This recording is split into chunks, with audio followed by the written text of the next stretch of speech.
Okay, my darlings, how are you? I'm Ed Stott and you're on That's Helpful. Today, I wanted to do something a little bit different. If you've been listening to the podcast now for a while, you'll know that last year I had a baby. I feel like the last year has been the biggest time of growth for me ever in my life. And I am not somebody who rests on their laurels.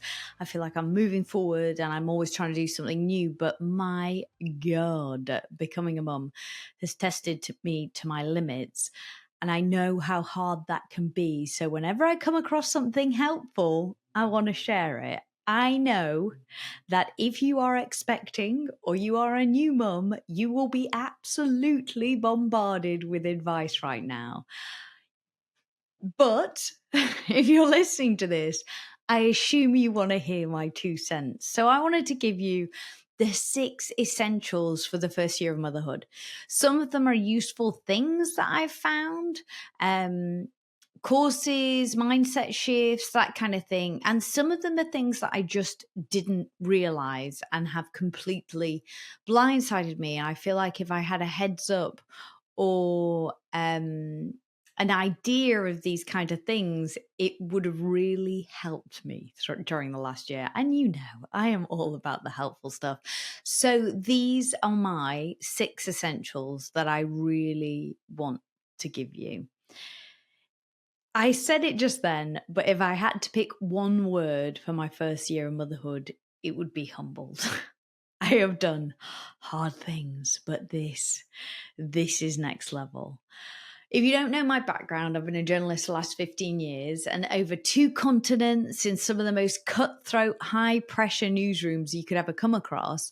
I've worked for the BBC, I've worked for the ABC, I've got a law degree, I've done triathlons, but motherhood is a whole different level. And that is not to scare you if you're just coming into this. It's to say that I feel like after I had my baby, it was like I've been watching TV in black and white and somebody turned the color on. Genuinely, that's how I feel about it. And I think the best way I can describe it is that it was like somebody turned all the dials up on life. So while somebody turned up all the really hard parts of life and the intense emotions, somebody also turned up the joy and the fun and the good times. It's just hits different is the truth. And I'm not somebody who expected to take to motherhood in the way that I have. It wasn't particularly an ambition of mine to have babies. You know, I thought, oh, well, if it happens, that's great. If not, fine. But looking back, I realized how wrong I was because my baby has absolutely rocked my world and changed my life. So if you're just getting into this, you have got so much to look forward to, so much to look forward to. I am so excited for you. I feel like when I was pregnant, I only really heard the negative things. And I don't know whether that's because I was drawn to those things because I knew it was going to be hard.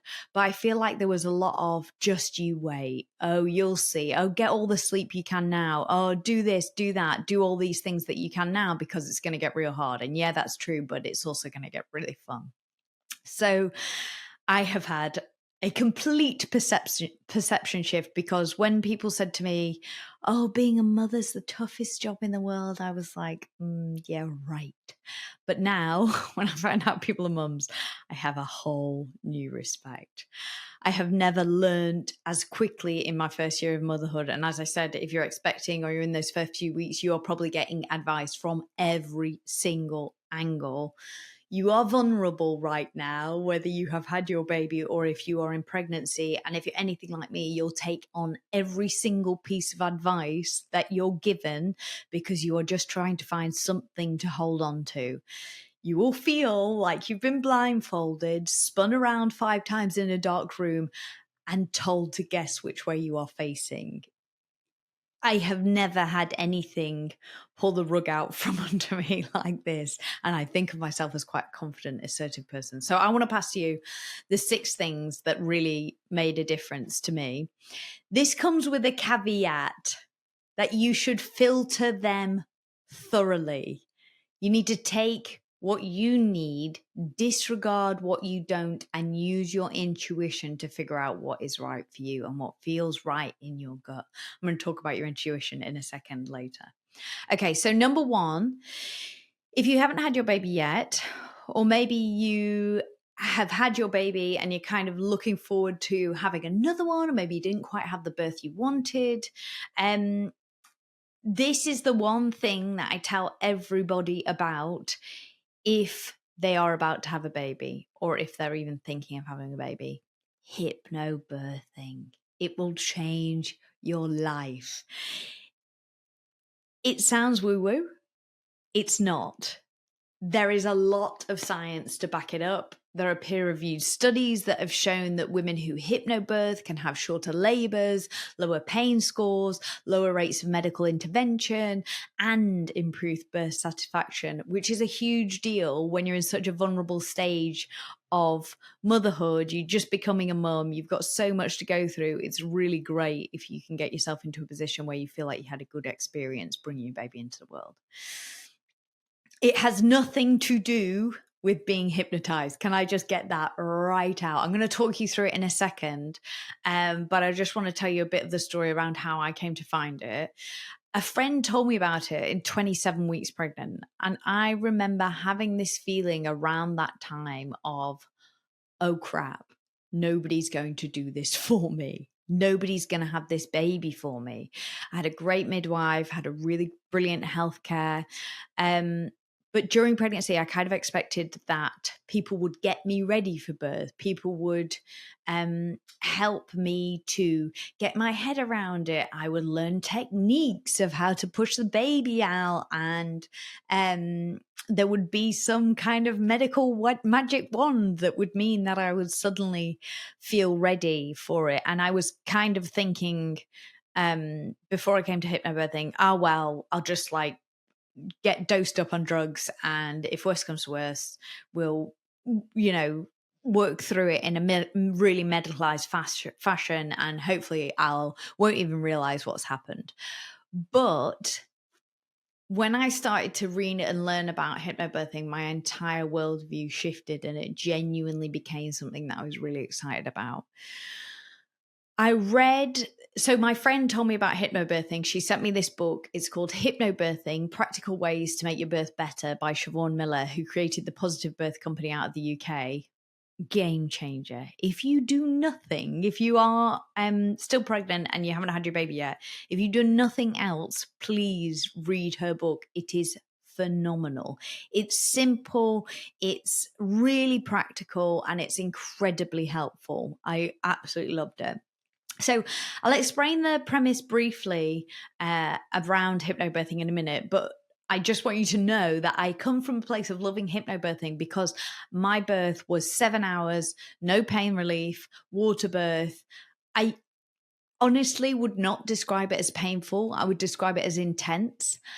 It was, for me, the ultimate life experience. I loved it. So what is it? Well, it has nothing to do with hypnosis. It's all about working with your body and your natural hormones to power birth. I'm going to link to the show notes to the episode that I recorded with Siobhan all about hypnobirthing that kind of gives you a really great overview of it. But in a nutshell, it's about throwing everything you've been taught out of the window from day dot. We are told that women giving birth has to look like women lay on their backs, screaming in pain, shouting at the person who got them in this state, swearing, having a horrendous time. Birth does not have to look like that, and more often than not, it doesn't. It's the opposite of that, and I know because that was my experience. So if you want to know how it works, the synopsis of hypnobirthing is that birth is powered by a hormone called oxytocin, and that hormone power is produced when we are doing things that we really enjoy. It's our love hormone. So cuddling, having sex in the company of people we love, or doing things that bring us joy. When we're giving birth, we'll also produce adrenaline. And that's a stress hormone, which in the right amounts can give you the edge to get the job done, because this is one of the most physically intensive things you're ever going to do in your life. So you do need a bit of an adrenaline.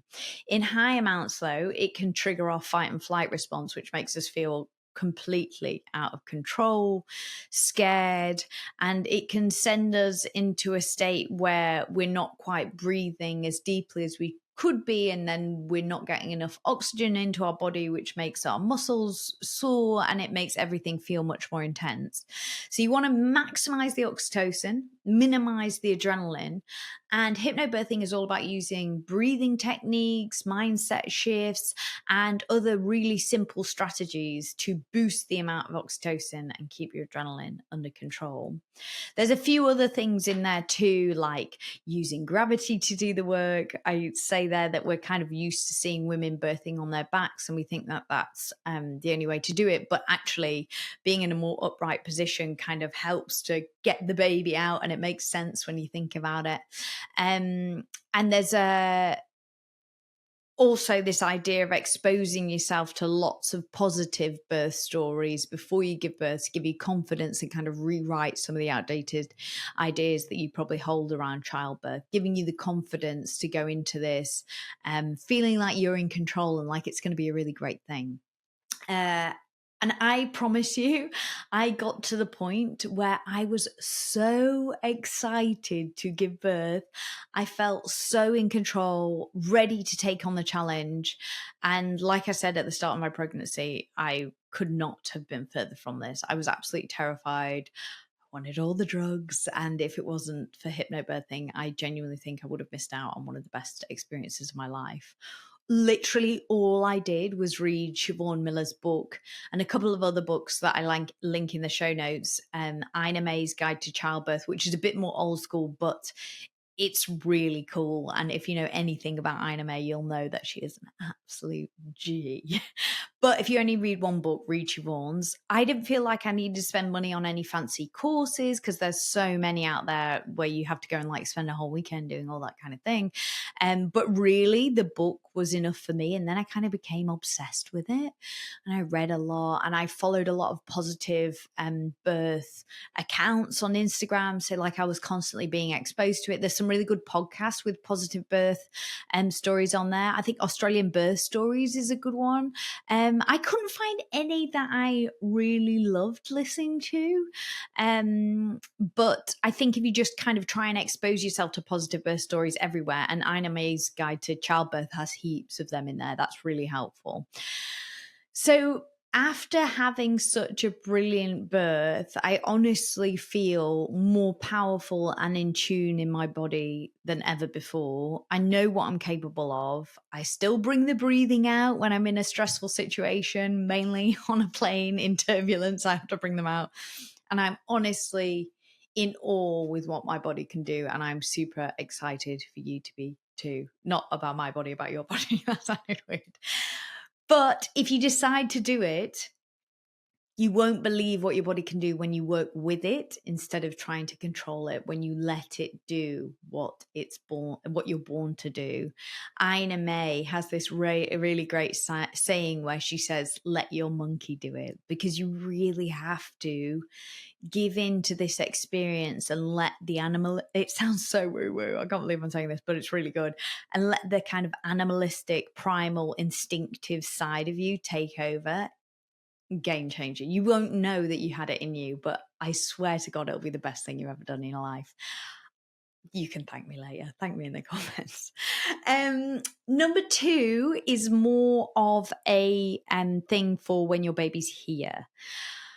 I hadn't even really held a baby before I had my baby. So this comes with the premise that I was as green as they come. You probably are a bit more clued up than I was.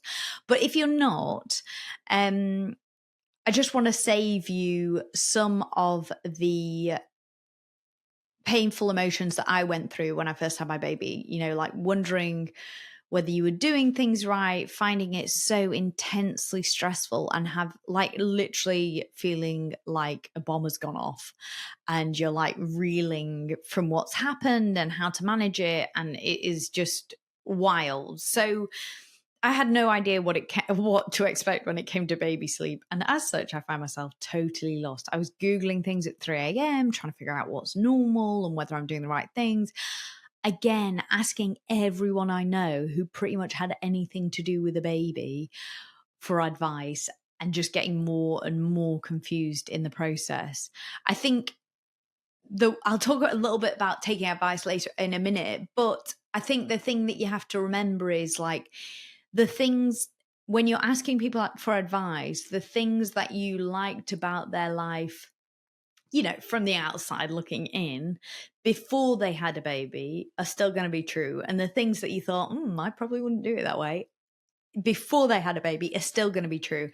I guess what I'm saying is like you kind of have to figure out your way to do it, and taking somebody's advice or input when you really wouldn't want to even live your life that way before they had a baby is probably not the best way about it. And that kind of took me a minute because I was so vulnerable in trying to figure out what actually was helpful when I had my baby. But I do have something that's actually helpful when it comes to baby sleep. So the only thing that I actually found useful was Dr. Pam Douglas's sleep program. I think it's called Sleep Possums. It talks how to work with your baby's biology. You're seeing a theme here, right? And give you realistic expectations on how babies sleep and corrects a lot of the sleep training myths that you hear a lot of. If sleep training is your thing and that's for you and you found it to work, more power to you. It just wasn't a thing that resonated with me and that I felt like I wanted to use. So I'm hoping to get Dr. Pam on the podcast. I'll let you know when I do. But in essence, Dr. Pam talks about the fact that there are 2 foundational things to focus on to make your baby sleep as well as possibly can. Number 1 is to make sure they're sleepy enough. This sounds really simple, but when there is so much BS out there trying to confuse you, you might feel like you have to get them down for more naps, to get them to sleep well at night, and sleep longer and more deeply in the belief that it's better for them. And number 2 is to make sure that they are stimulated enough. So Dr. Pam talks about the fact that baby sleep needs are hugely variable. So you probably got your mate who's sleeping, whose baby is sleeping for like 3-hour naps, and I had mates who were like, oh yeah, they go down for an hour and a half in the morning and an hour and a half in the afternoon. Meanwhile, my baby's doing like 20-minute cat naps over here. I'm trying to get everything done in 20 minutes, including make this podcast. It's wildly variable. It is all normal within reason, obviously. What you need to do is keep your baby stimulated with busy days, fun things you both enjoy, and make sure they're not napping a ridiculous amount in the day so they're not tired enough at bedtime. She says, and I have found this to be true, that if you let your baby cat nap when you're going about your day, they just naturally fall asleep in the car or the pram or at home. They'll take what they need. Whereas what you don't want to do is replicate the nighttime or the womb, long naps in dark, quiet bedrooms or in the womb like baby carrier mean that they will take more sleep than they need, and trying to stick to a wildly demanding sleep schedule that someone sold you that makes no real sense is only going to stress you out. What you want is for your baby to have enough sleep to get them through the day without being cranky, but not so much that they're not tired at bedtime. It sounds really simple, but I was that person who felt like they'd been spun around 5 times in a dark room, blindfolded, and trying to figure out what was going on, There's a fair amount more to it, and I'm going to link to her program in the show notes so you can check it out. It's backed by research. They're smaller studies, but they have shown parents find this approach less stressful, babies cry less, and there's a lower risk of postnatal depression. The program, and I say program, that sounds like if somebody said to me that here's a sleep program, I wouldn't do it because I feel like it's going down like strict sleep training rigmarole that I just didn't work for me and did not appeal to me. But it's great if you're having specific problems, because it's just like a whole heap of information that you can just work through and figure out what's right for you. Um, I had this problem where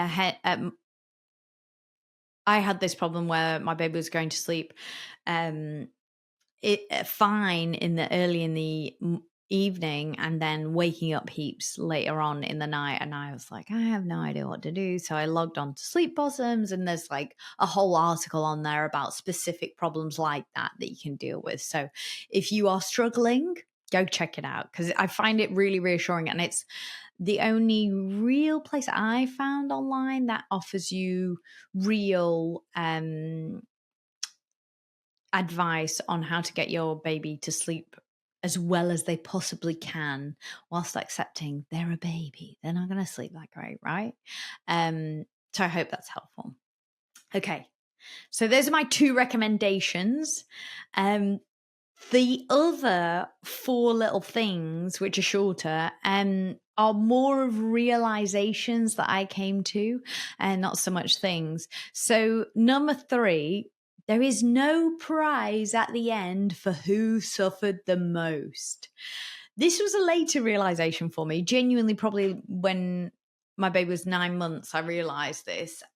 I honestly felt like the harder I was finding it, the better I was doing at being a better mother. If I was sacrificing so much, my baby must be getting the most, right? Well, no, of course, that is absolute BS. As my mum always tells me, happy mummy, happy baby. That should be your mantra. There are no prizes at the end for who suffered the most. When I started doing things that I actually enjoyed during maternity leave, rather than things I thought I should be doing, life got so much better. If your local library's rhyme time is your thing, I am thrilled for you. But it made me feel like I was losing my mind. If you haven't been to Rhyme Time, you're in for a real treat. It is where all the mums and babies gather at your local library and sing like nursery rhymes and stuff. It sounds really sweet, but it just wasn't my thing. A few months in, I found a local gym that would let me bring my baby to work out. We go to art galleries, museums, and she loves it.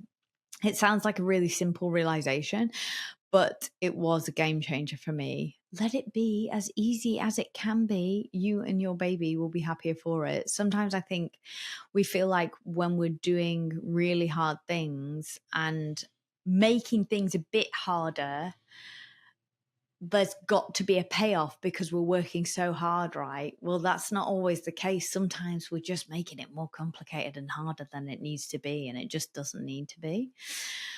Number 4 of my realizations was it's never going to be 50-50. Before going into this, I thought my partner and I would share the load equally.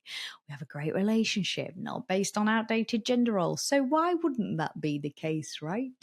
And my caveat for this is that this is my experience in a hetero relationship. I know families look very different. This is just my experience. But oh my word, I could not have been more wrong about the 50-50 thing. In those early months, there are so many things that only you as a mother can do.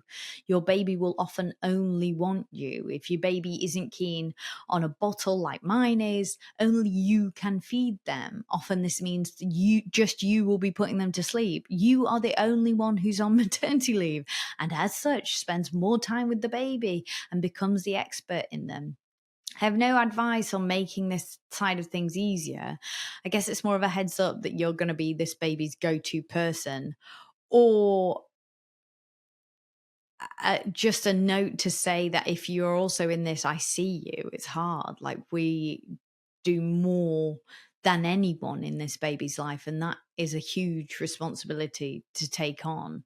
It's an incredible feeling to be your baby's absolute favorite person in the world, but it is a big responsibility. I honestly didn't realize how much more demanding this whole experience would be on me compared to my husband. I went through a real perception shift that took me a while to come through. And I think maybe if I'd had more of a heads up on that, it wouldn't have taken me so long to shift and adapt.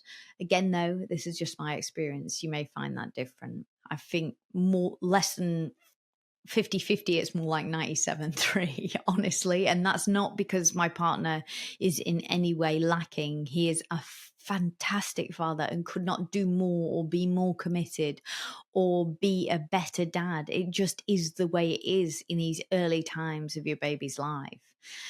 Number 5, your intuition is right. Trust it. I cannot emphasize this more.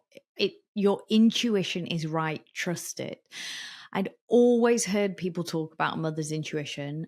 I'd always thought it was BS, just to make women take up more of the workload, weaponizing competence. You know how to do this. You're better at doing it. But after having my baby, I truly believe your intuition is so strong and you are so in sync with your baby. You just know more than anybody in your baby's life, and it's your most powerful weapon. I have an episode with Professor Joel Peterson on working out when to listen to your intuition, and that will help you with this. I'll link it in the show notes. But since becoming a mother, my intuition has become my superpower. Every time I've overridden it, I've been burned and I've kicked myself for it. Remember how I said at the beginning that everyone will offer you advice? Well, make sure that you are filtering it all through this superpower intuition and figuring out if it's right for you. If it's telling you something, even if you don't know why, listen to it. Disregard it at your peril. I honestly think I could have avoided a couple of bouts of mastitis and many sleepless nights and a whole heap of wasted money on things that I didn't need if I followed it a bit more closely. Number 6, and this is my last one, and it's this huge one, and you'll feel it to your core. Know that everyone is trying to sell you something. I read a fantastic article by a woman named Janet Vertese. I'm going to link it in the show notes, of course. I've tried to get her on to no avail, but I'll keep going. She's an assistant professor of sociology at Princeton University, and she carried out an experiment where she tried to hide her pregnancy from data brokers and marketers. They're the people who mine the internet and social media for specific information about you to sell to big companies so they can target you more acutely. So this experiment was really interesting. She found that identifying a pregnant woman can be as valuable to these marketers as knowing the age, sex, and location of up to 200 other people. So you're 200 times more valuable to these marketers. It didn't go into why, but obviously you're in a vulnerable state. You want the best for your baby. You are willing to give everything into this more than anything you've ever done in your entire life.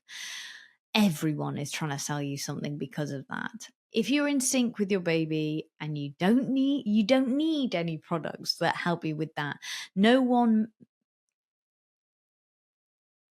Everyone is trying to sell you something. You don't need fancy plans, programs, toys, gadgets to be the best mother you possibly can be. And I know I've spoken about a couple of things that really helped me. They're inexpensive. I obviously don't get any money for recommending them, but I just found them really helpful. Buy what you like, obviously, but buy it with the knowledge that you are vulnerable for these companies who are trying to guilt you into buying anything you possibly can. Forewarned is forearmed. Okay, that is not an exhausted list, but those are my top little tips from the first year of motherhood. This is a bit of a different episode for me, so will you know if you let me like? This is a bit of a different episode for me, so will you let me know if you liked it, because it feels quite raw, giving my honest perspective of the first year of motherhood, and trying to share with you these genuinely helpful things, and it feels a bit like I'm shouting into the void sometimes. So let me know if you enjoyed this episode. If you did, make sure you tune in next week, because I've reached out to the ladies at Ready or Not podcast, and that's a podcast that looks at the lives and challenges of working mothers. We're going to do a little episode together, and I pitched it to them because I love being I love geeing people up. So I want you, if you're coming into this or you're finding it a bit tough, I'd love to give you a different perspective. So my pitch to them was the leveling up of motherhood, because I genuinely believe that becoming a mother has made me better in every single way. I'm physically stronger, mentally more agile. I know myself. I am more in tune with my body. I genuinely think there isn't one way in which becoming a mother has made me worse. I think it's made me better in every way, and I think there's a real power in knowing that. So I would love to share that experience with you. So hopefully you can feel the same way too. I never heard that during pregnancy, and I kind of had this real, this real transition of becoming a mother and feeling like I was just having to be okay with this transition because it would be worth it to have my baby. And that's absolutely true. But what's not true is that it's not a step down. You are absolutely leveling up. And I just want to tell you about how you're leveling up in every single way. So make sure you subscribe, because that's coming next week. And you can watch that on YouTube or wherever you find your podcasts. You'll find that. And I want to get you fired up for motherhood, so you know your power, you cannot be taken advantage of, and you understand that you are you 2.0 now. I love it. Leave me a comment wherever you're listening. And just to note that if you love the podcast but you don't always have time to listen, you want the cliff notes of each show, I also have a Substack where I'm kind of writing up the big takeaways for me in each episode. You can find it via the link in the show notes. If you've been listening a bit, you'll know that I hate sharing too much on socials, but I feel like if you're watching this or you're listening to my podcast, you're in the club. So, and my Substack is a lot more like that too. I share a bit more over there, so make sure you check it out. Plus, if you'd like to watch, as I hinted to there, you can find me on Spotify or YouTube for the vidcast. Is that what the young people call it? I'm trying to figure out YouTube, and it's never made me feel more out of date ever in my life. But here we are adapting, we are learning new things. Let's go. Okay, I'm Ed Stott. I sincerely hope that's helpful.